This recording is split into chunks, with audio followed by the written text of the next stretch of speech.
morning, or afternoon, or evening, if you're joining us from Sweden and other places.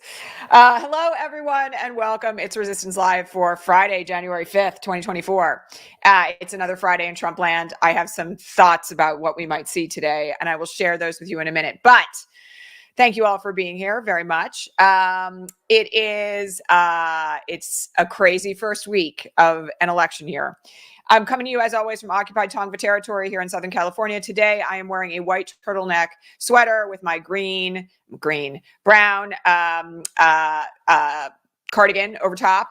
I have my thick coupe earrings in. I am a pink-skinned, green-eyed, dirty, blonde-haired woman. My hair is pulled back slightly today, and I'm in my office as usual in front of my plant and my cushy chair and everything else.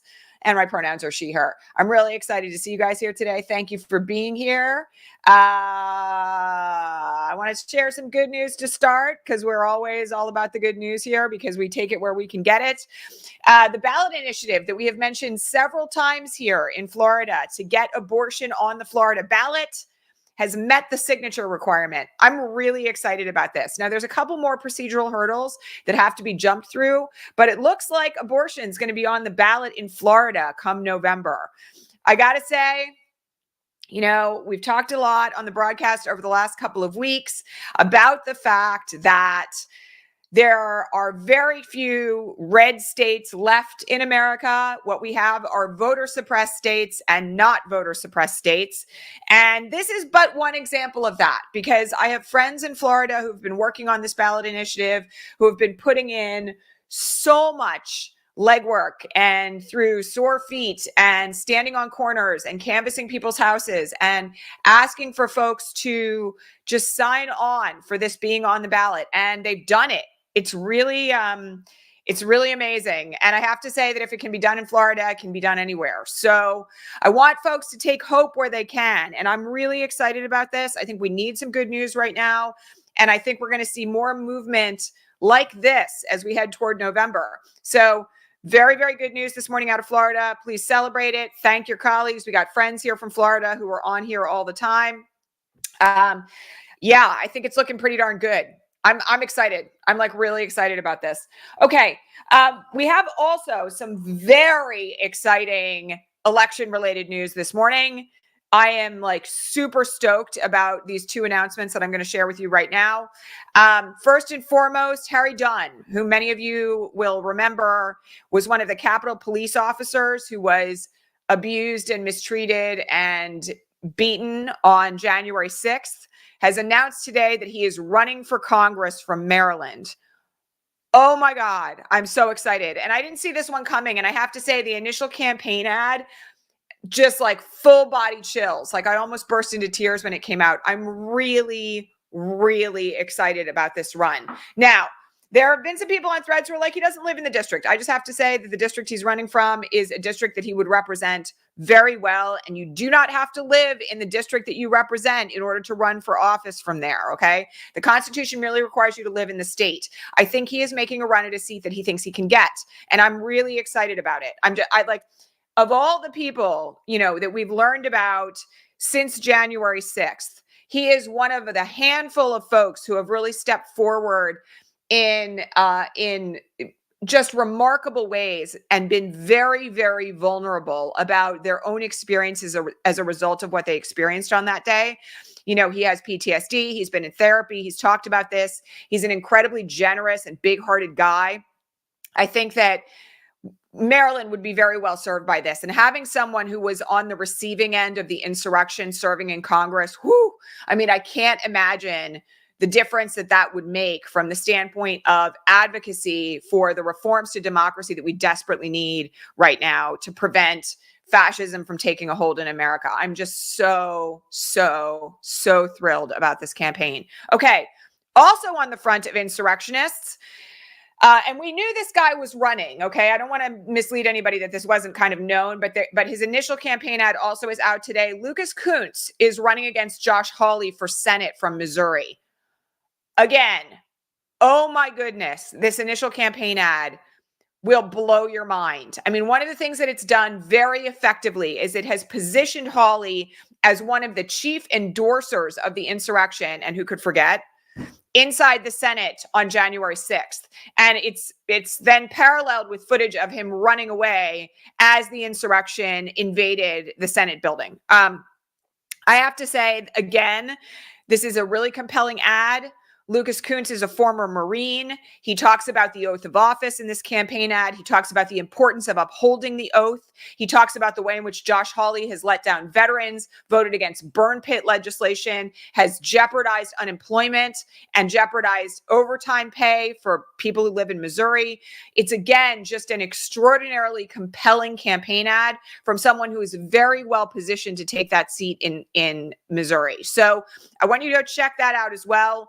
I followed Lucas Kunce this morning on Threads. He's got an extraordinary series of posts already up and running about this campaign. And, you know, a lot of this as well is grounded in abortion rights. Lucas Kunce is very pro-abortion rights. He has posts up and mentions of this in his initial campaign ad, the way in which Josh Hawley just seems to want to be in everybody's bedroom. Again, just I have to say it again. I mean, I said it in 2020 and I said it in 2022, and I'm going to say it here. We have an extraordinary bench of candidates on the Democratic side of the fence. And I'm really excited about the candidates that we have running for really critical seats as we head into 2024. I'm also just going to remind you all that, you know, we're mere days away now from some of the initial caucuses and primaries. These announcements are going to continue ramping up as we move in the direction of Senate and House seats that are, you know, potentially flippable. I don't know. I'm having one of those mornings where I'm like, yup, we might actually be able to pull off something extraordinary this year. Now, it's going to take an enormous amount of work. I mean, again, I have to tell everybody, don't get complacent, get involved. It's really critical that you mobilize where you live. And I'm going to remind everybody that, like, you know, your local and state elections are as important as the national elections this year to your quality of life, to rights and ability to access healthcare and education and everything that you care about, gun rights, abortion rights at the state level. All of these things matter very, very much this year in the context of local and state elections. That reminds me, I just want to remind everybody that we are 5 days from registration closing on our training program, Mobilize 2024. That includes guests like the political director of the DNC, a former U.S. Senate candidate, people who are running for the state legislature here in California, someone running for the school board in Duval County, Florida, organizers from all over the country, Gen Z organizers. You've got an opportunity to learn how to do it right from the best of the best in this program. Scholarships are still available. We're making final determinations on those now. But I would encourage you, if you have any desire to improve or just even start from the ground up, we have people who have never been activists before who are in this program. If you have any desire to learn how to do this, this is your chance. And we're closing registration on this program at 5 p.m. Pacific on Wednesday. So get in now. All right. Couple of other things that I just want to mention here today in this regard. We have an incredibly important speech coming up by Joe Biden this afternoon. He is going to be speaking on the issue of January 6th, rising fascism in America and the importance of saving democracy. I'm going to remind everybody he gave a very similar speech to this in 2020. And it, in many ways, I think was a critical turning point for his campaign for president that year. There were a lot of pundits at the time who were like, nobody cares about this. Nobody really wants to hear about this. I'm sorry. I think this is a really compelling and important issue right now. We are 3 years away from the anniversary of January 6th tomorrow. And I think that the importance of talking about how much democracy is dangling on the precipice right now is just as important now as it has been in the last 3 years. So from the standpoint of where we sit, I really want everybody not to miss that. I think there's going to be an incredibly important coverage, very important coverage of this speech today in general. But I also think it's really significant. It's an important point for Biden to make the point that democracy is what this entire election is all about. And it's about whether or not we have a future as a nation. And so I'm expecting that speech is going to be really good, really compelling. I want to remind everybody to watch it. That's coming up today at 3:15 Eastern, 12:15 Pacific. And I certainly intend to be watching it live. All right.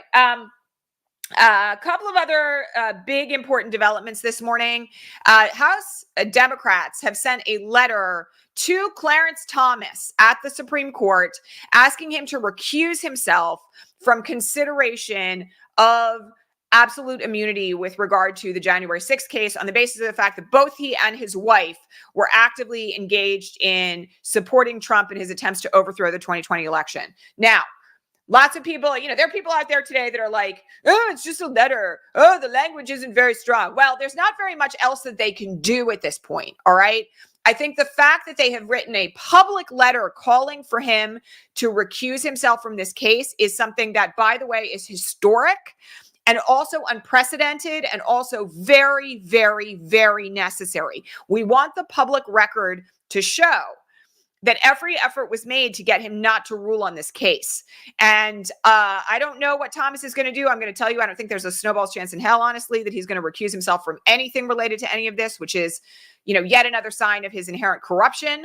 But I do think the fact that the Dems have done this matters a lot. Okay, it matters a lot. And I think we all should be aware of the fact that they're making an effort to do that. Now, we are waiting on very big news today with regard to the Colorado ballot initiative out of the Supreme Court. And I said it this morning, it's just a gut feeling, but I do think we're going to hear from SCOTUS today about whether or not they're going to take up the ballot initiative case. Now, there were a lot of questions on the Patreon feed. By the way, if you want to ask me questions for 2 hours before the broadcast and have me answer them live on the air, you can become a subscriber over at patreon.com/resistancelive for as little as $2 a month. And I will answer your questions, assuming that they haven't already been answered like the day before. But I do my very best to answer all the questions that are asked on the feed that are questions that many of you, I suspect, are going to have. So join us at Patreon if you would care to do that. However, I'm going to say one thing here about this, all right? We have a situation here where there are a number of possible outcomes from the Supreme Court about the Colorado ballot initiative.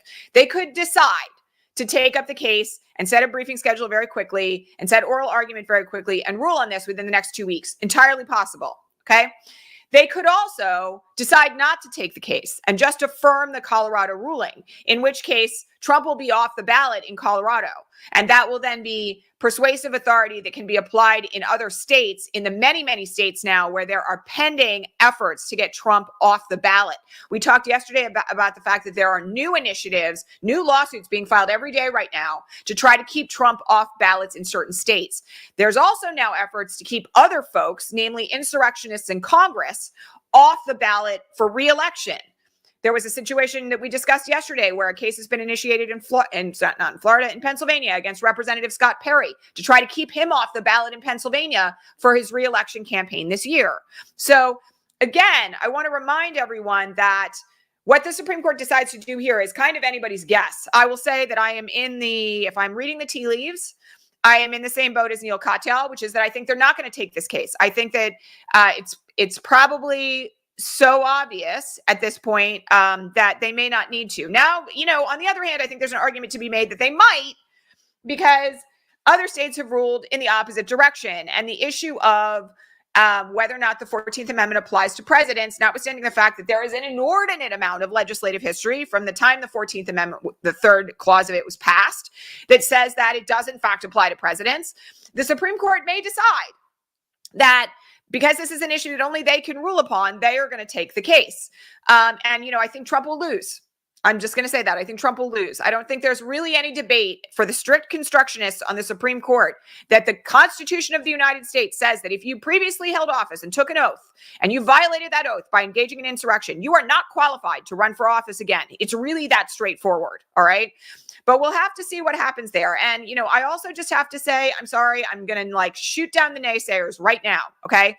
One of the things that people need to be aware of here is that the folks who have filed writs of certiorari, not Trump's people, but like Jenna Griswold, have argued that, this case falls in line with precedent that has previously been written by the most conservative justices on the Supreme Court. Like, they're quoting Gorsuch in the papers that they have filed asking the Supreme Court to take up the case. Why? Because Gorsuch has previously authored a case that appears to indicate that, people who commit insurrection should not be allowed to run for office again. So I'm going to just say this. I very much think that people need to suspend their cynicism and bitterness and disbelief about what the Supreme Court might do here. This is an incredibly well-positioned case for the Supreme Court to truly shoot down Trump. And that is partially because The conservatives on the Supreme Court are strict constructionists. They are constitutional originalists. One of the things that means is that they take the words in the Constitution as they are written. Strict constructionist means you read those words and you apply them. That's what it means. And the words in the Constitution say that officers of the United States who have taken an oath and violate that oath by engaging in insurrection are not allowed to run for office again. This is very straightforward, very straightforward. So I don't want anybody, I know there are lots of reasons to be cynical and bitter about the Supreme Court. Okay. Don't get me wrong. But I'm also just going to point out, again, I've said this before. I said it a few weeks ago. I'm going to say it here again. We had a number of very surprising rulings out of this Supreme Court last May and June on the issue of voting rights. And while this is not the same as a gerrymandering case, there are certainly arguments to be made here that one of the things that the Supreme Court is here to do is to make sure that the provisions of the Constitution that provide for the way in which elections are handled and who gets to be on the ballot and who doesn't, and how districts are decided. There's conservatives who ruled that Alabama needed a second Black majority district and that Alabama had violated the Constitution by racially gerrymandering its state. And they ruled that way not once, but twice in 2023. So again, I want people to get really clear on this. I think that we are in uncharted territory here with how the Supreme Court might handle this. And so I just very much want people to keep an open mind. All right. And if they don't take the case and they uphold the Colorado 14th Amendment decision, that's going to mean very interesting things for how the rest of this election cycle proceeds, because Trump will be off the ballot in Colorado. He will be off the ballot in Maine. And that opens the door for him to be off the ballot in like as many as 16, 17 other states now that have challenges pending to whether or not he should be on the ballot under the 14th Amendment. So people got to get really clear on this one. And I have to say that on the issue of absolute immunity, again, Neil Katyal and Andrew Weissman were on Lawrence 2 nights ago saying that they both, and like Neil Katyal is the former Solicitor General of the United States. That means he is the person who argues before the Supreme Court on behalf of the United States government. Okay. Like kind of nobody else in America knows the Supreme Court better than Neil Katyal. And he said that he thinks that the absolute immunity case is a no-brainer, that there is no way, and I happen to agree with this, the Supreme Court could rule in Trump's favor on this case and have our democracy survive. Not because they're worried about the government being overthrown, but because it means that Joe Biden could throw Donald Trump in prison, make himself president for life, and there would be no way to prosecute him for doing that. That's not going to happen. So again, I want people to get really clear. We don't know what the Supreme Court is going to do here. We don't know how they're going to rule on the writs of certiorari that are coming in both of these cases. Colorado's is now fresh. They turned down the emergency effort by Jack Smith in the absolute immunity case, but there's oral argument coming in that case in 4 days. And I'm going to tell you all, I think we're going to have a ruling out of the DC Circuit on that by the end of next week. That is going to set that up for appeal straight back up to SCOTUS. And we'll have to see what they do on this front. But, again, I'm not worried about this. And I don't really think anybody else should be either. I'm also just going to say that, we have some people in the comments who are saying they're worried about the backlash. I'm just going to tell you all, there's going to be backlash no matter how the Supreme Court rules. And one of the things that I got to say again, I feel like I've said it like a broken record here on this broadcast in the last 6 weeks, being afraid of what could potentially come from fascists is one of the ways that they hold us hostage. Okay. I am not willing to be a hostage to fascism, okay? And yes, we have a massive gun problem in this country. We also have massive lone wolf white supremacist violence in this country right now. The swatting situations involving the Secretary of State of Maine and Naveed Jamali, we've talked about all of that on the broadcast this week, okay? We cannot allow ourselves to be terrified into silence, terrified into not voting, terrified into not mobilizing, all right? I mean, again, I got to tell everybody, they're going to be pissed off no matter what happens, okay? And the good news about where we are in relation to January 6th, 3 years on, is law enforcement is ready, okay? I am not concerned about this. We know that, the far right-wing organizations that participated in January 6th have been decimated. Just yesterday, there was a member of the Oathkeepers who tried to fake his own death to get out of his conviction, who was sent to prison for 10 years. 10 years.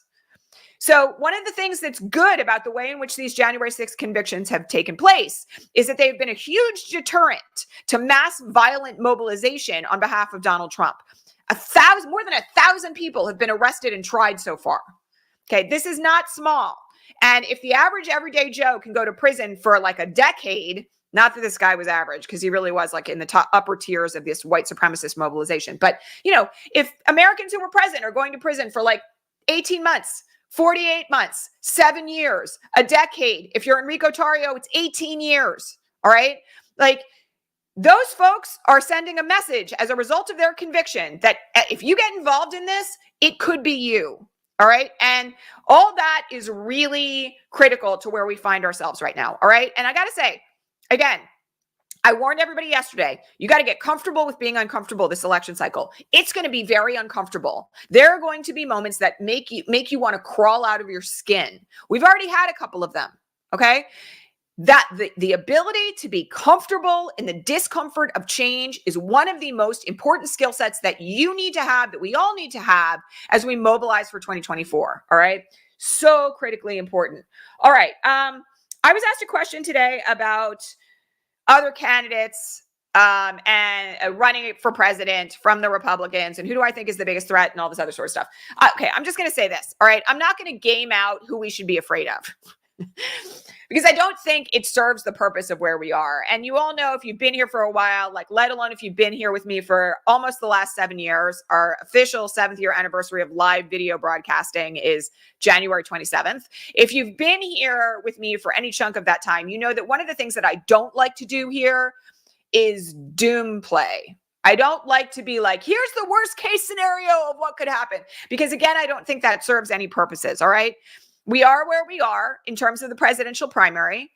Nobody right now is anywhere near Trump. And the good news is that all the polling that I trust shows that, and there's not many of them, but it shows that if Trump is convicted of a crime in advance of the November 2024 election, like 15 to 20% of the people who are supporting him are going to vote for Biden instead. Now, I know there's always people when I bring up this poll who say, that's crazy. Why would they vote for Biden when they were already for Trump? Nobody who is voting for Biden, Trump is going to vote for Biden. That's false. Okay. And here's what I'm going to tell you about that. There are still people who perceive being Republican as an identity, whether it's Trump or whether it's Chris Christie or whether it's, like Nikki Haley and all of her like high-heeled fascism.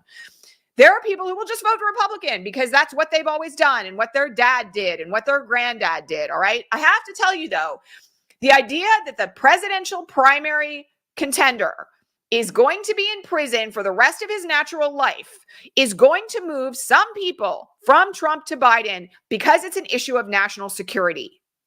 Because a lot of people are going to be like, well, how's he going to run the federal government from prison? He can't. And I'm also just going to remind you that, like, he can't pardon himself and he has no pardon power over state crimes. So if he's convicted in Fulton County, it's game over. So there are a lot of people right now who I think, are considering what all of this might mean. And yes, there's the 20% that is deep in the cult that's going to vote for him no matter what. 30% of the people who are in his favor will probably try to write him in. That is not enough for him to win the 2024 election. So I'm just not going to sit here and do the whole thing of like, the worst case scenario is that some other GOP candidate, and it's this GOP candidate, is on the ticket instead. No, I don't think there's really anything that we're facing down this year right now that we can't handle. I think that's the way to put it. Now, again, I have to tell you, I think it's going to take an enormous amount of work. I think we're going to have to be willing to deep canvass everyone we know. We're going to have to take on the attitude of doing that throughout the entirety of this year. And you're going to have to get involved where you live in whatever way you can. Like, again, I got to say it. Being a keyboard warrior is not enough. I mean, one of my deep frustrations right now, frankly, is with people who are, Twitter and now Threads famous, who spend all of their time just bashing Trump and don't actually tell people how to mobilize, don't actually tell people how to be a part of the solution. I think there's frankly like a moral obligation right now on those of us who have a platform like that in offering up solutions and training people on how to speak on issues of messaging and how to deep canvas and how to mobilize and all of that. And that's one reason why we're doing this program that, again, you only have 5 days left to get into. Sorry, I'm going to mention it a couple of times on the broadcast until we close registration. So, you guys have 5 days left, but I do really want you to get in on this. If you're at all confused, not certain what to do, don't know where to start, or if you just simply want to improve your mobilization skills for this year. All right. So I'm not going to game that out. Now, one of the questions that I was asked about, though, is like, what about people like Elise Stefanik? When is all of this going to blow back on her? Okay. There is a redistricting happening in New York State that is going to have a very significant impact on what happens in the House in New York, where Elise Stefanik is a rep, after 2024. Okay. The 2025 Congress is going to look very different from New York State than how it looks right now. And that's good because we have problems in other states like North Carolina. We need to pick up seats where we can get them. I want to remind everybody that there, as I said earlier in the broadcast, there are efforts underway right now in certain states to get people who endorse the insurrection off the ballot for good. We do not know how that's going to play out. But I got to say, if you are worried about a rep from your area who was an insurrectionist endorser, who voted against certifying the 2020 election, who is all in on Trump, your obligation is to get out and mobilize for their opposition, because every single voice matters. And I have to say this, I know some people are like, I'm too tired, or I'm too old, or I've got too much on my plate. If I, as a single mother of 2 young children, can find time to canvass where I live, can find time to phone bank for other candidates in other states that matter to me, you can do it too. And, if you are disabled, there are so many things that you can do from your house. Postcards, sister district, swing left, all of that, the Working Families Party has these incredible phone banks for the candidates that they've endorsed who are Democrats and progressives. It's really, really, really important that you do not discount the capacity of one person to change an entire election. Because I'm going to remind you, the whole Virginia legislature, for instance, turned on a single vote not all that long ago. All right. Lauren Boebert almost lost her election in Colorado. Now she's changed districts, but she almost lost her election in Colorado in 2022 by 556 votes. If you think one person can't canvass 600 houses, I got news for you, because I did it in the last election cycle. So I really want everybody to kind of understand that you are a part of the solution, that one voice matters, that collective voice changes the future. All right. We've really got to get committed to what's coming up. All right. Final thing that I was asked about today was this looming government shutdown. It feels like this is endless and it's never going to stop. We have 2 deadlines coming up on the potential government shutdown. January 19th is one deadline. February 2nd is the other. The breaking news yesterday is that Speaker Johnson and Chuck Schumer are, as respective leaders of their respective bodies, are working on a deal. Okay. I think we are past the point at this point. This is a cautious prediction of the Republicans trying to hold the government hostage again. And part of that is because we are in a situation where the last time we rode right up to the brink was during the speaker's race, when Kevin McCarthy was ousted and is now gone from Congress. And I don't think the Republicans want to repeat that absolute fiasco during the 2024 election cycle. So I don't think we're going to have a government shutdown. I'll just be really honest about that. The question right now is that I think we have to hack out what the terms of that are going to be. And I think that, honestly, I'm a lot less worried this time around than I was the last 2 times that the Republicans had us all hanging by a string. So we again will have to see what happens next. But I do think that we've got some really interesting things to watch here. Okay. Folks are asking me who I would donate in the chat. I have a whole list. There are a couple of names that come to mind. Okay. So I do think that Lucas Kunce is going to need money in Missouri. I think that flipping Josh Hawley's seat would be an incredible get. And I think it's possible. All right. So that's one that I will mention. All right. I also am just going to tell you that, we haven't talked about this on the broadcast this week, but Senator Robert Menendez, Democratic Senator Robert Menendez, was indicted again this week for being a foreign agent, this time of Qatar. He has to go. And speaking of January 6th, many of you will remember the incredible photographs of Andy Kim on his hands and knees cleaning up the floor of the Capitol building on the night of January 6th. Andy Kim is running for Menendez's seat in New Jersey. He is being challenged in that primary by the wife of Governor Murphy, okay, who is not qualified for the seat. I'm just going to say it. Andy Kim should be the senator from New Jersey. And he's leading right now by 30 points. but that's also somebody who I would seriously consider giving money to. All right. There are some other seats right now that are in serious contention for flippability. I will tell you that as we get closer, I will be making additional recommendations here. But I do think that, as always, I have to remind everyone that Black, Brown, and Indigenous candidates and LGBTQ candidates are historically underfunded. And that has to do with like legacy white supremacist wealth in America, and the fact that the folks who, generally speaking, are turning out for those candidates have less money to give than cishet white able-bodied men. All right. So if I'm gonna just say anything about this, I would encourage you, if you have a choice, to give to candidates who are people of color, to give to candidates who are LGBTQ, and to direct your money into the places where it's going to be the most effective to elect the most diverse slate of candidates possible. All right. That is something that, and I'll say this, even though Lucas Kunce is a white man, he's one of the few that I will recommend on that front, because I do want to see that seat flip. Generally speaking, you all know this, I throw my weight wherever I can behind Black, Brown, and Indigenous candidates, LGBTQ candidates. That, to me, is the place where the most money needs to go, because it's about equity and about leveling the playing field. So I do feel very strongly about this. Yeah, I think Colin Allred's run against Ted Cruz is really interesting. I mean, reminder, Ted Cruz barely won against Beto O'Rourke the last time he was up for election. It was a very close race. So, this time around, Ted Cruz might go, and Colin Allred is a really good candidate. I mean, I followed him for quite some time. I find him very compelling. And, again, he is someone who, speaking of what I was just saying, would diversify the Senate.